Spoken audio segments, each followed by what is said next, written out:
Nearly 30 million people on the Eastern Seaboard, as we mentioned, are under that blizzard warning starting this morning. As Cristian Benavides reports, some of those communities are still cleaning up from the last storm. Across the Northeast, millions of Americans are preparing for another winter blast. There was a pre-storm mad dash at this grocery store on New York's Long Island. Again? My son texts me and says, "Mom, do you have food?" I said, "No." So he said, "You better rush, go shopping."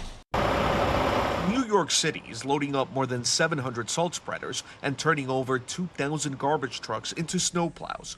Conditions are forecasted to be more dangerous than the last storm. Our city will face its second snowstorm in less than a month and our first blizzard since 2016. We are now expecting between 13 to 17 inches of snow, but there is a slight chance we may see up to 20 inches, if not more. The state's governor, Kathy Hochul, declared a state of emergency. This could be an historic storm, and the vulnerability is great. Across the river in New Jersey, where wind gusts could reach up to 55 miles per hour, a state of emergency will also be in effect. These are very dangerous driving conditions, so please plan to stay off the roads. We're taking precautions, we're making preparations.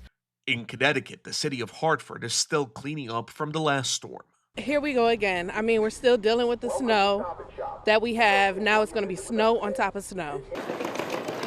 More than 6,000 flights have already been canceled, with the storm forecasted to impact travel from Baltimore through New England.